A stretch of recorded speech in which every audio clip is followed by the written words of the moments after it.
Сәлем достар, сіздермен EasyKZ инвестиция және қаржылық сауаттылық тақырыбын қазақша қарапайым тілмен түсіндіретін арна.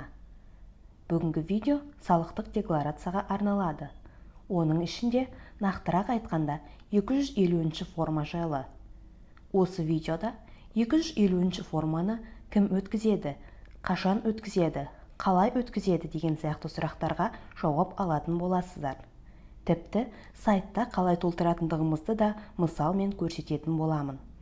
Тақырып қызық болса, кіріспес бұрын лайк басып, арнаға тіркеліп, қолдау білдіре кетіңіздер. Өздеріңіз білесіздер, 2021 жылдан бастап елімізде Қазақстан азаматтарының жалпыға бірдей декларациялау жүйесіне кезең-кезеңімен кіргізуі жүргізіліп жатыр. Бұл жалпыға бірдей декларацияға енгізу 4 жылға, яғни 4 кезеңге бөлінген. Биыл 2024 жылы 3-ші кезеңі жүргізіліп жатыр. Енді әрбір кезеңге байланысты кімдер қай жылдан бастап тапсыратындығын айтайық. Жаңа айтқандай, декларацияны жариялау 2021 жылы басталып кеткен. 2021 жылы бұл декларацияны тек жауапкершілігі жоғары мемлекеттік қызметте қызмет ететін тұлғалар мен олардың жұбайлары тапсырды. 2023 жылы декларацияны жариялаудың 2-ші кезеңі басталды. Оған мемлекеттік ұйымдарда қызмет ететін тұлғалар, квазимемлекеттік секторда қызмет ететін тұлғалар және олардың жұбайлары кірді. Квазимемлекеттік ұйым дегеніміз акционері, құрылтайшысы немесе қатысушы мемлекет болып табылатын ұйымдар. Олар акционерлік қоғам, жауапкершілігі шектеулі серіктестіктер, ұлттық холдингтер болуы мүмкін. Биыл 2024 жылы жалпы ұлттық декларациялауға заңды тұлғалар және олардың жұбайлары, жеке кәсіпкерлер және олардың жұбайлары кірді. Яғни, биыл жауапкершілігі шектеулі серіктестік, акционерлік қоғам, жеке кәсіпкершіліктің басшылары мен олардың жұбайлары тапсырады. Жалпы ұлттық жарияланудың 4-ші кезеңі соңғы кезең болып есептелінеді және 2025 жылы өтетін болады. Бұл жылы 250-ші форма түріндегі декларацияны кәмелеттік жасқа толған Қазақстан азаматтары, қандастар, тұруға ықтиярхаты бар тұлғалар, Қазақстан Республикасының резиденті болып табылатын шетелдіктер мен азаматтығынан айырылған тұлғалар тапсыратын болады. Кімнің қай жылы жалпы ұлттық декларациялауға кіретіндігін анықтадық. Енді қай уақытта тапсырамыз? Тапсырудың соңғы күні қай күн болып табылады? Біліп алайық. Егер 250-ші форманы қағаз түрінде салық органдарына барып тапсырғыңыз келсе, онда тапсырудың соңғы күні 15-ші шілде болып келеді.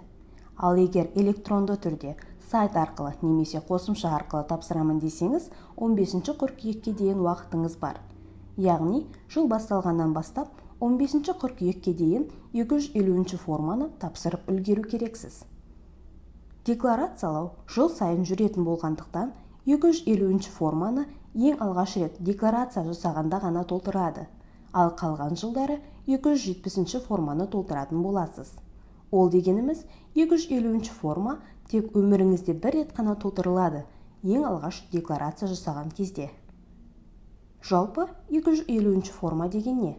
Онда не сұралынады? Соны біліп алайық. 250-ші форма активтер мен міндеттемелер жайлы форма. Яғни, осы форма арқылы қандай активтерге иелік етесіз, қандай міндеттемелеріңіз бар екендігін көрсетеміз. Актив дегеніміз, қарапайым тілмен айтсақ, сіздің меншігіңіз, ал міндеттемелер деген ол қарыздарыңыз. Оны көрсетудің арнайы формасы бар.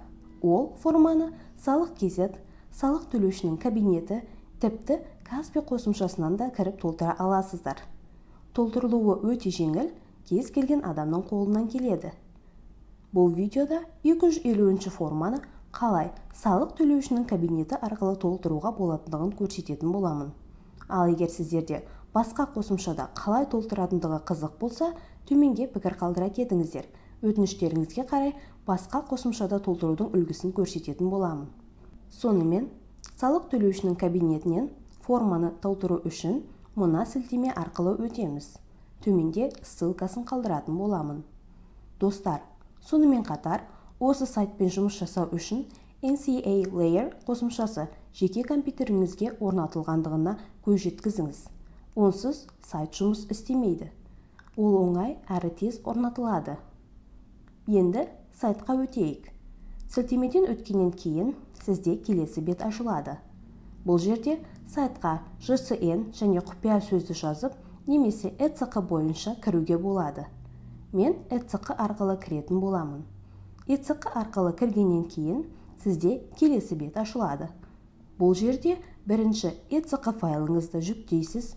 Жүктеп болған соң, соған сәйкес келетін құпия сөзді енгіземіз. Құпия сөзді енгізгеннен кейін ок батырмасын басамыз.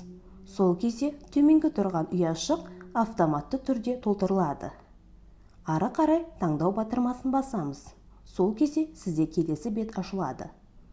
Осы беттің жоғарғы жағында тұрған күйге келтірулер деген 9-шы ұяшықтың ішінен нысандар тізімін күйге келтіру дегенді таңдап, қай жылға форманы толтырамыз, соны белгілеп аламыз.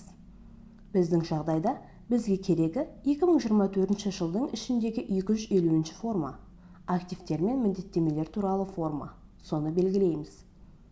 Белгілеп болғаннан кейін қайта жоғары жақтағы тізімнен үшінші тұрған салық есептілік нысандары деген бөлімнің ішінен бірінші тұрған салық төлеушінің кабинеті деген бөлімге өтеміз. Осы жерден толтыратын жыл мен форманы таңдаймыз. Біздің жағдайда 250 форма. Үстінен басып келесі бетке өтеміз. Сізде бірден жартылай толтырылған келесі бет ашылады. Бұл бірінші кезеңде JSON атыңыздың және тегіңіздің дұрыс жазылғандығын тексеріп алғандығыңыз дұрыс. Келесі екі бос ұяшыққа өзіңіздің жеке номеріңіз бен поштаңызды енгізесіздер. Осы ақпаратты енгізгеннен кейін астында тұрған екі нұсқадан Қазақстан резидентімін деген нұсқаны таңдаймыз. Осының төменгі жағында берілген нұсқалардан қандай категорияға жататындығыңыз сұралынады. А нұсқасы қандай да бір сайлауға түсетін жандар мен олардың жұбайлары үшін. Ал Б нұсқасы басқа барлық адамдарға арналады. Біздің жағдайда Б нұсқасын таңдаймыз. Себебі декларацияны толтыру мақсатымыз жалпы ұлттық декларацияға қатысу мақсатымен байланысты.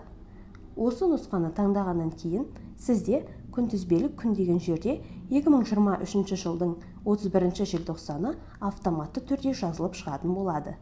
Яғни ары қарай 2023 жылдың 31 желтоқсаны күні сізде қандай активтер және қандай міндеттемелер болғандығын көрсетесіз.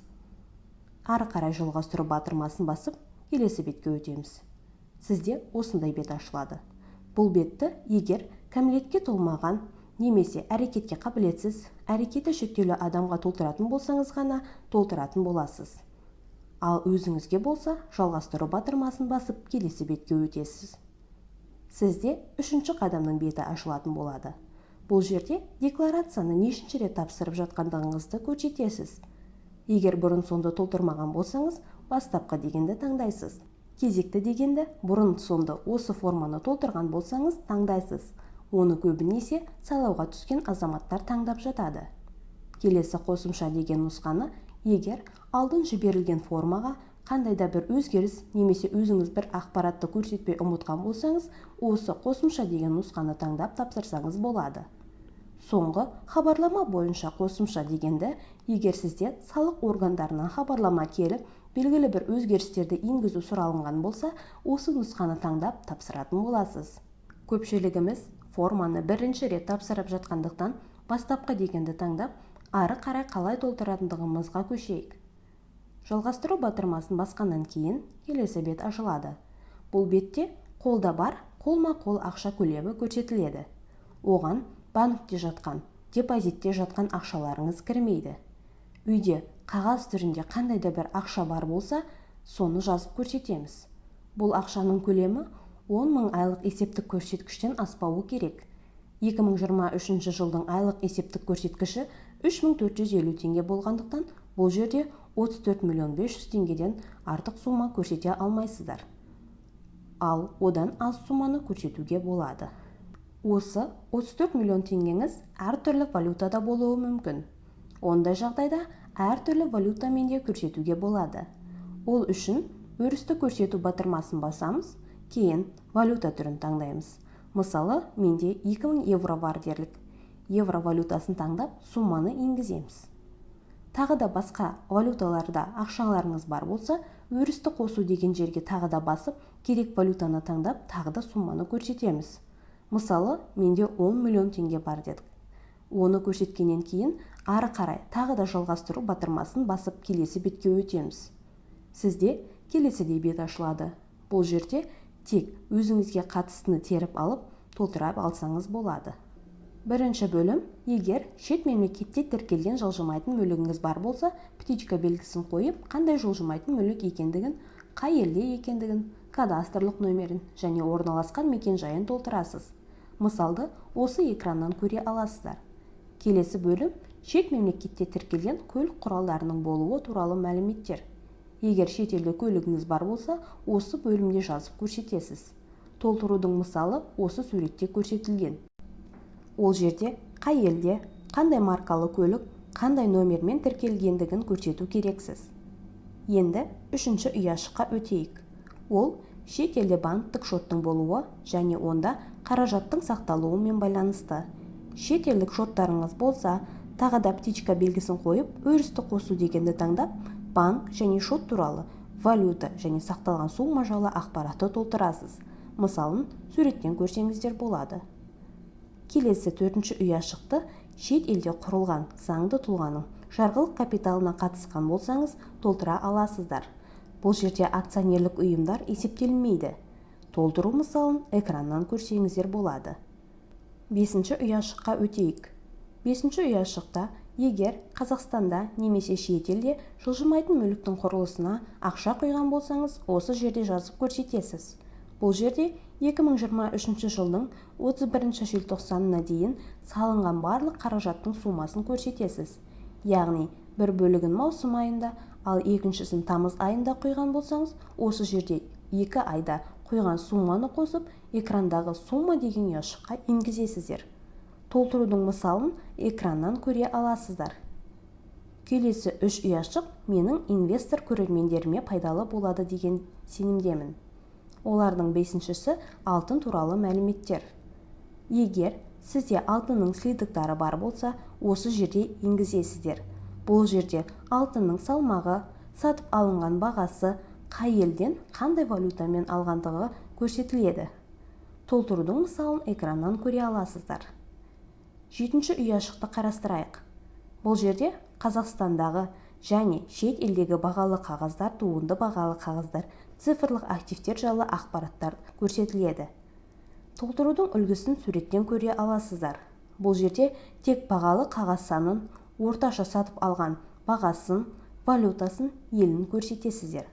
Мысалы, 50 дана Халық банкінің акциясын орташа 160 теңгемен сатып алудың үлгісі экранда көрсетілген.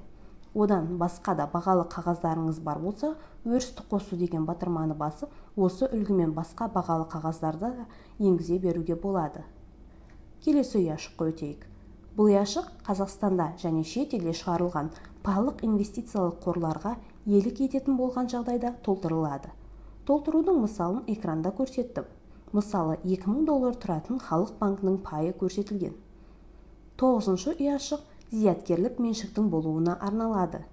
Зияткерлік меншікке тауар белгілері, бағдарламалар, қолданбалар және кітаптар жатады. Мысал ретінде тауар белгісіне иелік еткен жағдайда форманы қалай толтыруға болатындығын көрсеттім. Енді 10-шы ұяшықты қарастырайық. Бұл жерде бірлік құны айлық есептік көрсеткіштің 1000 еселенген мөлшерінен асатын мүлік бар болған жағдайда толтырылады. Мейлі шет елде, мейлі Қазақстанда болса да. Оны толтыру декларацияны толтырушының өз еркінде.